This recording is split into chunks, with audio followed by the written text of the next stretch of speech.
Hi, I'm Cleb, and you're watching the TTV channel. This video here is a part 2 of my tutorial slash breakdown of how I made this cool looking Bohrok display piece. I'd highly recommend you go back and watch part 1 if you haven't already, just to get caught up to speed.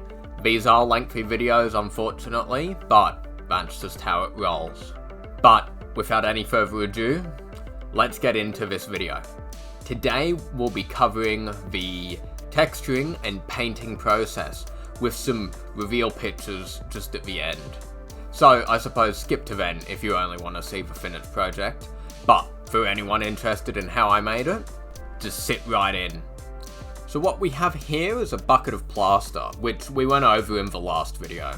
A piece of wood. This was, I think, largely a piece of scrap wood I found.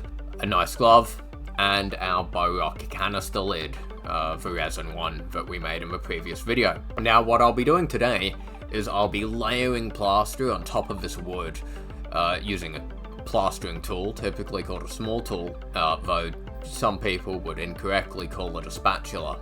Now what this plaster will allow us to do is really quickly and really efficiently build up a good naturalistic rock texture. Here's a look at the tool. This I use in all of my plaster work. I have a cup of plaster with me, just in case, of dry plaster. I have a brush with water in it. The cup of water will help stop the brush from clogging up once we've gotten plaster on it while we use it for texturing. Here's my sponge. I'll be using that to help with the texturing. So, let's get into it. So the plaster's already hardened up a little bit. It's a much thicker batch than any of the ones I made in the last video. This is by design. So I'm going to cake that down right there. And that'll serve as the foundation for the Bohrok canister. We'll just squash that down right there. I'm not too concerned if it's not 100% on the proper angle. It is offset a little bit. I don't really mind. So really what you want is you want to cover the entire wooden board with at least a slim layer of plaster, because this will serve as the foundation that you end up painting on one way or another. So right now it doesn't look super exciting, but we go in with the pointed end of the tool, or the flat end if you want, and we just start to really carve out kind of how we imagine our rocks to look. I'd highly recommend having pictures of rocks or a rock sample with you to look at as reference when you're undertaking this part of the process. Now the plaster's starting to thicken up and cure a lot, so I'm just adding a little bit of that thick stuff to the edge of the canister, and I'm going in and removing away stuff. Now I'm going over it with a wet brush and popping in a little bit of texture. Now I'm smoothing out some of that texture because I thought it was a bit too rough. And then going in with a pass of a sponge. Now this is going to kind of smooth it all out and give it a bit of a uniform look. And here's a closer look at some of that texturing.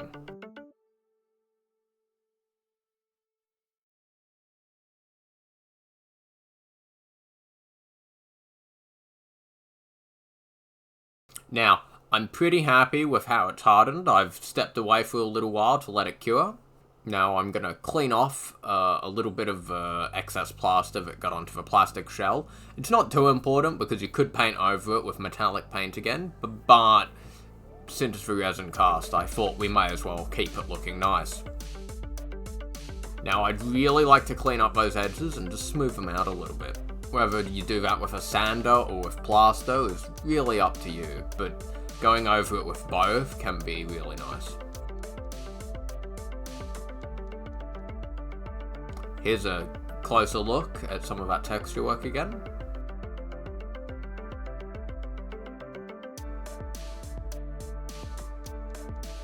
Now I'm mixing up quite a small little batch.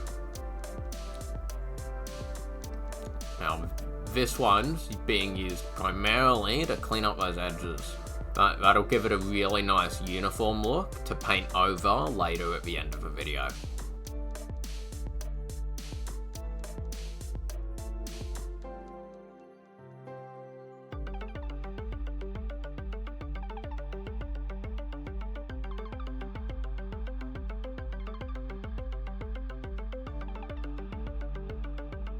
And now I'm going over it with a wet sponge to just help smooth it out.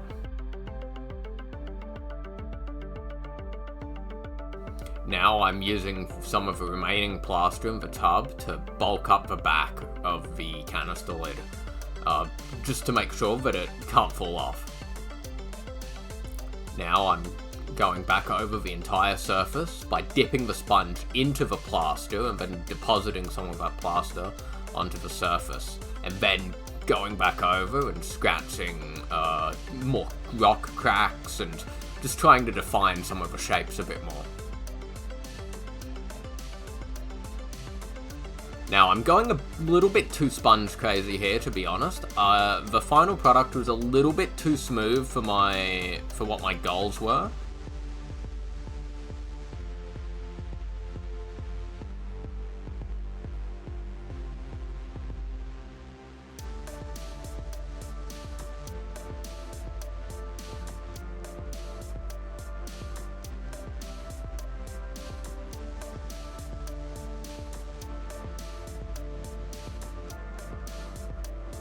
So, here's the painting studio. Now, it was after I carved in the rocks that I made the decision to turn it into a desert. Initially, this was going to be quite green and dirty.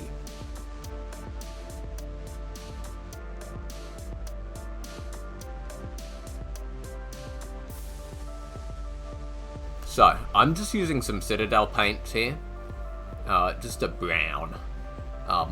I'm not particularly fussed with paint colours because I really believe you should probably learn to mix it by yourself. I'm not very good at mixing it, but it always tends to kind of work out, so long as you're willing to go back over your work. Isn't the best philosophy to have going into painting, but we're not painting miniatures here, we're painting rocks, so I'm not sure that it's too much of a big deal. Now, this brown alone actually doesn't look too bad at all.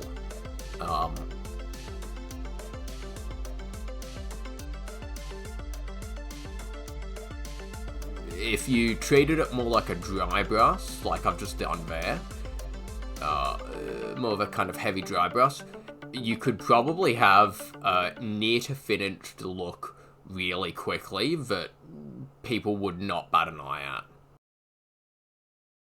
Now, personally, I live in Australia, and I live in an area with a lot of sandstone, and Australia was known for its sandstone, and especially its red sandstone and its red dust out in the outback. So, I decided that why not make it really red?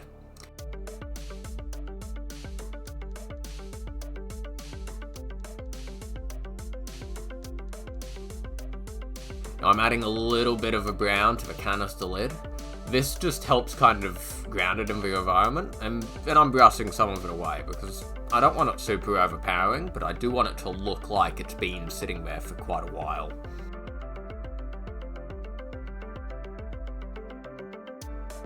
So here's some just kind of typical grey paint from the local arts and crafts store. So I'm using this to block out the rocks, kind of, or what I want to find out as a rock. So I'm just dry brushing over these selected raised sections to bring them apart. Now at this point I believe I was still looking at this project as being in the jungle. So this would have been kind of white rocks poking out of grass. But as I looked at it, I decided perhaps this has and deserves a bit more of a desert feel.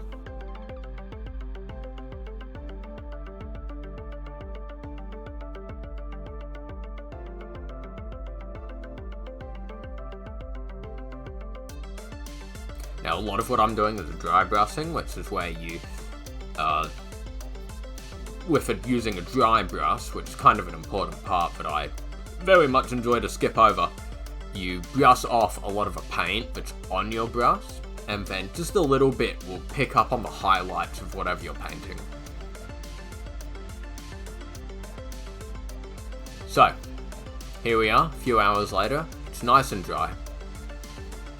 We have a rock sample and 2 Bionicle sets that are just off frame.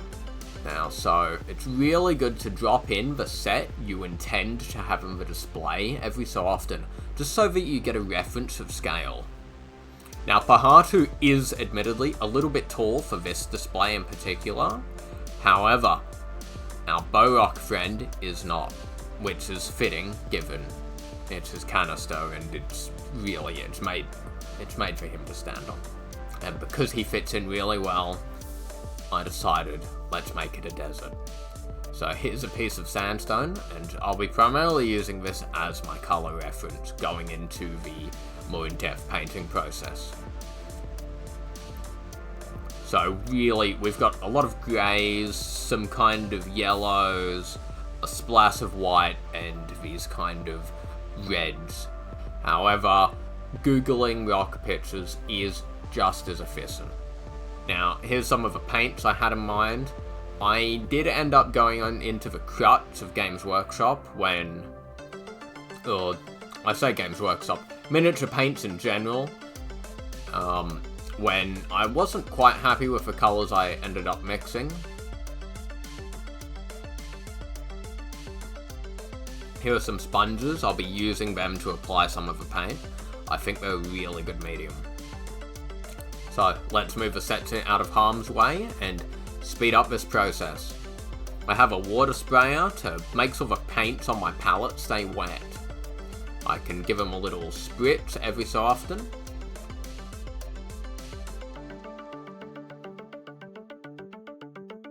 Now I'm doing a little paint mix here, trying to colour match it to the rock, and now I'm giving it this kind of mistakeful coat of baby puke.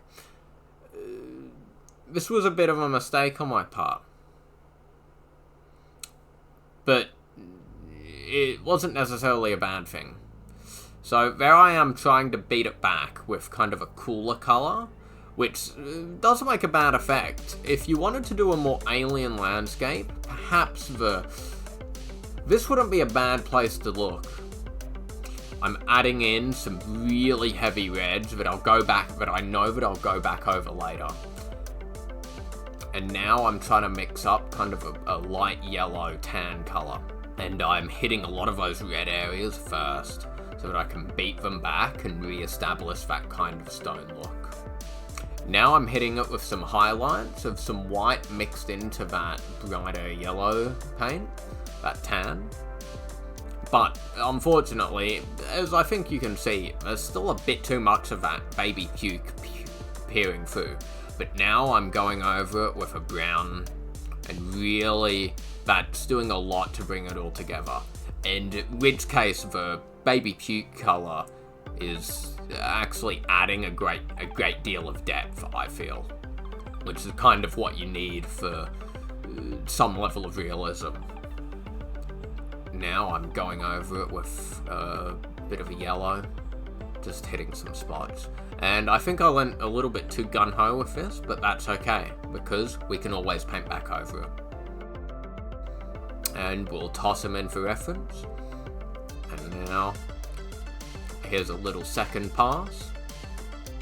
I'm bringing back some of that red that I've lost. Now, from my observations of the reference stone, the red colours were typically on the edges where a bit has broken off, but not very often on kind of the flat surfaces. So I really kept it in places where I feel like where the rock has shifted or been impacted in some capacity.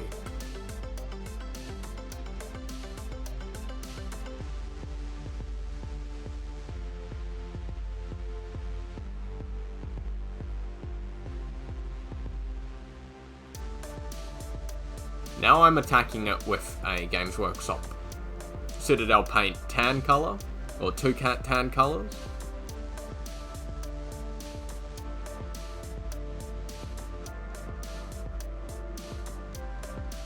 Now, it's a little bit watery, but that's okay. It wasn't really kind of very effective.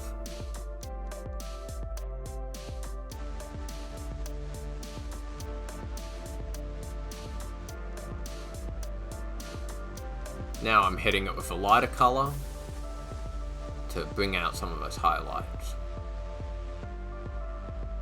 Packing it with a darker one again and really mixing them all together.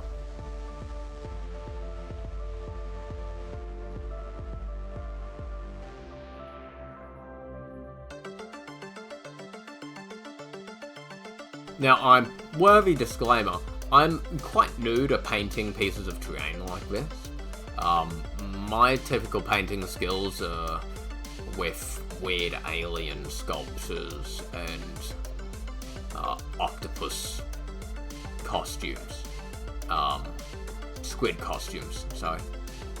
So, you know, pulling off kind of rocks and naturalistic looks is a little bit out of my ballpark, but I have done some really cool scenic painting in my time. So, like, it is just all about reference. And as you can kind of see, once I started pulling out the specific colours and didn't lean on my inability to, or my lack of skills in colour mixing by myself, it really started to come home to what I was looking for. And if you compare it to the rock, it is in quite a similar ballpark. Off camera, I did end up adding on some washes and poking at those highlights a little bit. Here's two pictures of how it kind of came out after that process. It's very similar to how we left it off. Now, here I am adding in some black to the rims.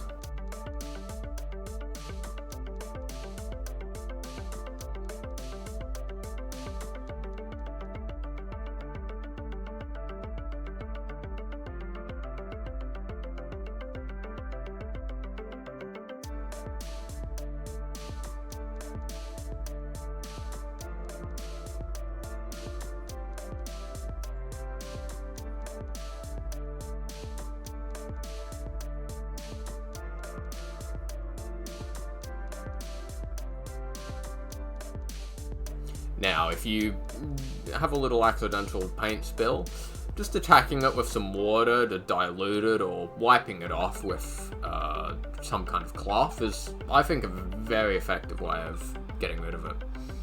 Now, I'm not too fussed about what the back looks like because, frankly, you aren't meant to see it, but it's worth cleaning it up regardless because it just helps with the presentation if somebody does happen to turn it around.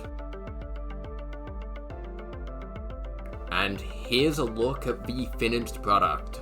I'm a big fan of the way it turned out. So let's just let some photos roll past and you can get the kind of look that you might be looking for, or hoping for.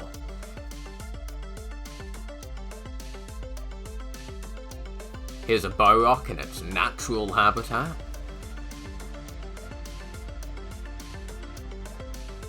And let's just shift that focus back to the structure behind it. Really nice visual there.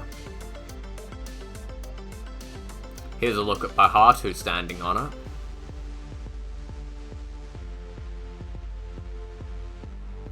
And here's the two of them.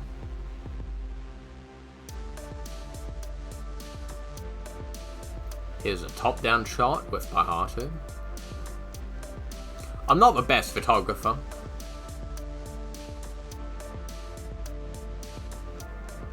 but I think they do a decent enough job of showing it off. And for those who are curious at possibly expanding this concept further, here's a look at my mega display. Now, this was originally intended to be the subject of this video. However, partway through the filming process, I kind of realized that it's not necessarily super accessible.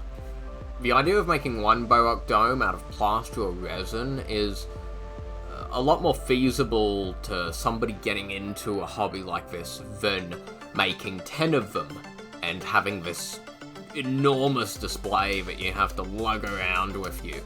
but I decided it's probably important to still keep that bigger end product in the video, just to show off that the ceiling is endless. You can take this kind of work as far as you want.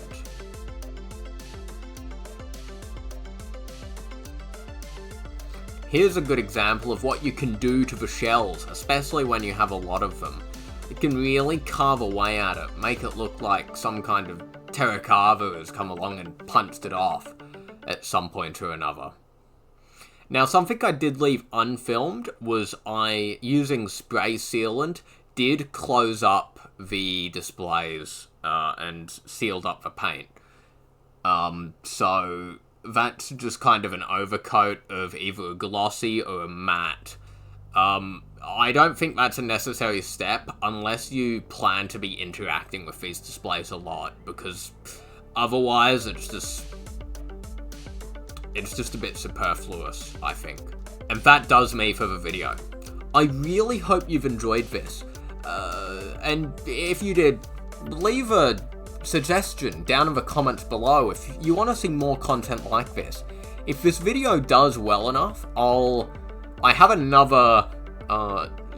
a few more Bionicle projects in this vein in mind, and if this video does well, I'll make sure to record them and toss them up.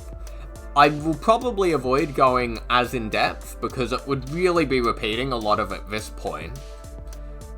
Very redundant information, because so much of it is already here. Maybe it'll be a good excuse to go through silicone molding. If you liked the video, drop me a like, and if you disliked it, drop me a comment and explain why, because I'd be really interested in knowing where I can improve in the future, especially if I do more content like this. And if you're a fan of Keep the Peas, keep an eye out over there, because I certainly haven't forgotten them while making this project, and have a few LEGO system themed projects that I'd really like to push along there. Namely, some Ninjago stuff. But that's a different video. Don't forget to hit subscribe, and if you'd like to ask me any pressing questions about the content you've seen here, you can go down to the TTV's Patreon page, and for $1 a month, you can gain access to the Patreon-only Discord server. I'm quite active on Discord. I don't post too often in there, but I always check my app mentions. So if you have a dying question you need to ask me, just drop me a line over there. With everything being said, I've been Cleb, and you've been watching the TTV channel. I hope you have a fantastic evening. Goodbye.